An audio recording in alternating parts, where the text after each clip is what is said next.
Alright, alright, so here we are, and I will present you the deck we will be playing. That's a deck that I do like a whole lot, but that is surely not performing as good as, for example, Oberyn's Theology deck or Prophecy Bird, but I do enjoy a lot that deck. It's based around Tale of Destiny. Overall, it's a sort of, if you are coming from other games, it's a sort of storm deck where your goal is just to chain action in action in action and end up killing your opponent with a loop of Chronic Madness, or just by having extra turn over and over again. The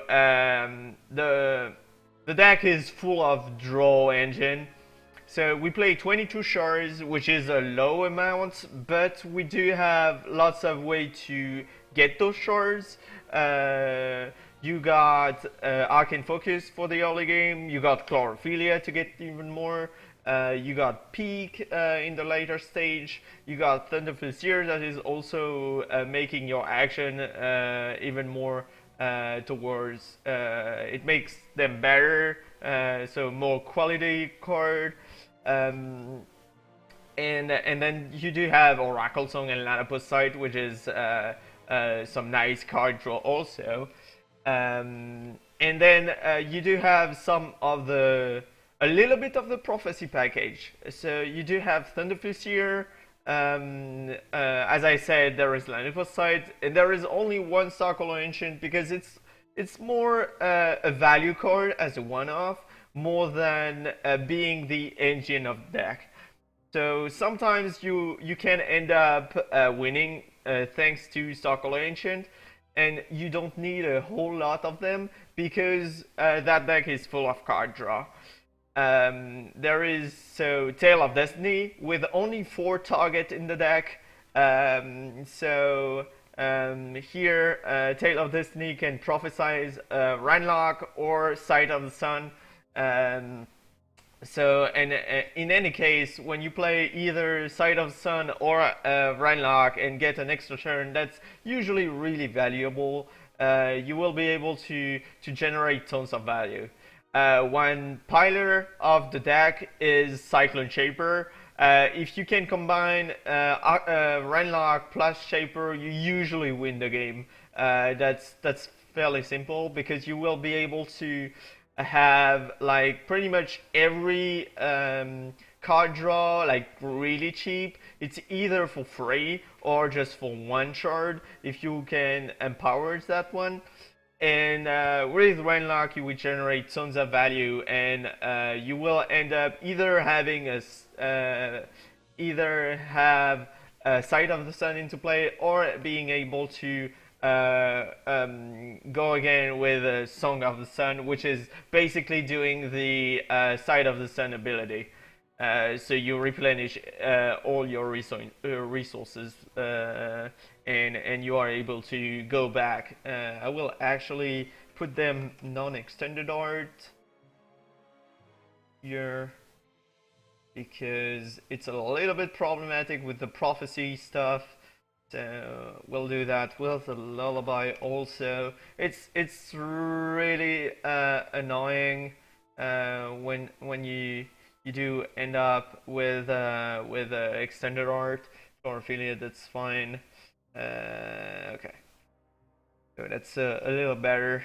Okay, I see that. Okay, the sideboard. I think I do have a Mass Volley, but Mass Volley, that's the only one. So if it's prophesized, I can check. I will not be confused. Alright.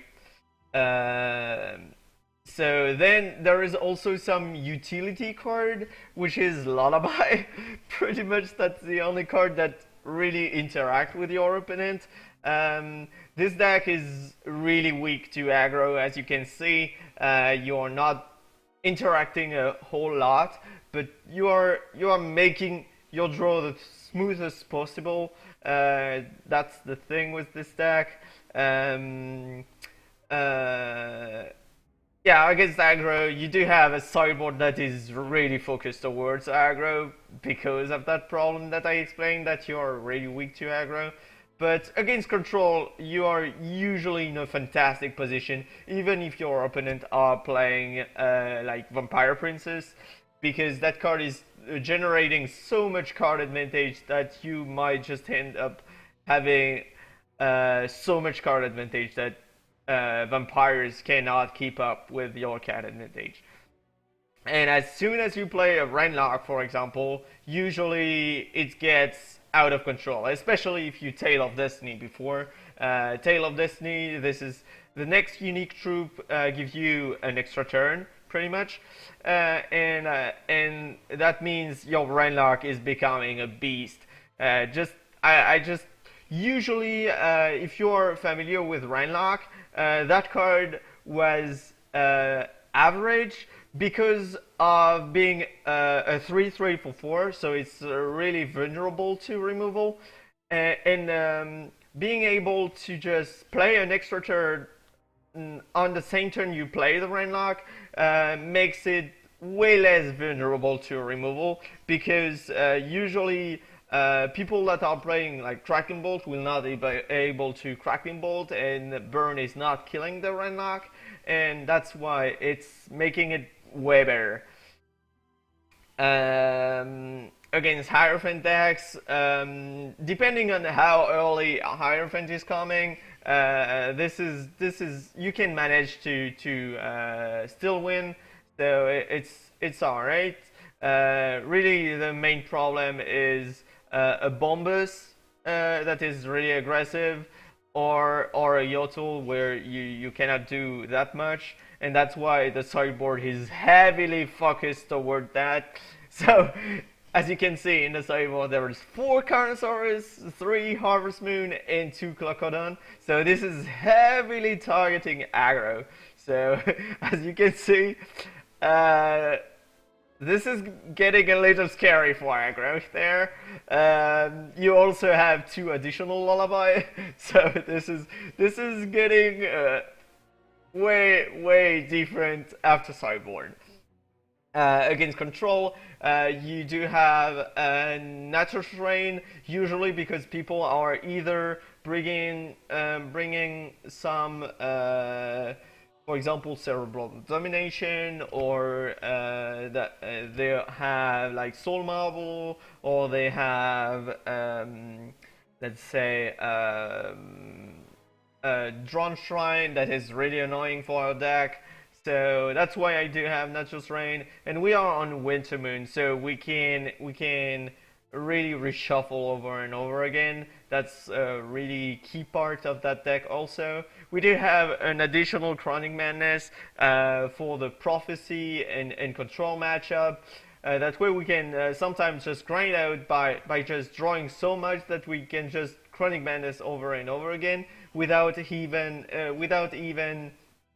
looping all our cards together. So there is a Wind of Change because I'm a little bit afraid by some cards like Primordial Cave, and also this is completing the Natural Rain thing. Even if it doesn't handle Tron Shrine, that's a really good card. Lullaby is obviously here for the Hierophant matchups, and Lullaby are against those big control decks, and this is also a good way to handle those mid-range decks. There is only one rain because first, even though it does hurt the deck quite a lot, that's for sure. But you do have peak to find them. You can reshuffle because you're on Winter Moon, and you do have a Time Ripple in the main deck also. So if you are like, you can also go off by just going end of turn Time Ripple, and just go like Wrenlocke that is prophesized on the next turn and just go off. So that's not a really big issue. That's annoying, but not unbeatable. that's the thing. And that's why I decided to only go for one Nature's Rain. So we do have some solution against Drone Shrine. And I guess, yeah, Harvest Moon, Carnosaurus, and Succulent Clogodon, I guess you understand that. We can push towards being a sort of fog deck. So this is really main deck. You are focusing on trying to beat mid range and control, and you are completely forgetting you don't even consider beating aggro with that deck. If you end up beating aggro in game one, you surely got lucky, but that's how it is. I do like that deck, and I wanted to have a really efficient main deck, pushing toward the sort of combo aspect. I do like the way it plays out. I will show you some gameplay, and let's hope we can go up. We are currently like 18th in constructed. Oberon's Geology carried me quite a lot in the ladder, so we'll see if that one can do it. So that was it for the presentation of the deck, and we'll jump into some quick game with that deck.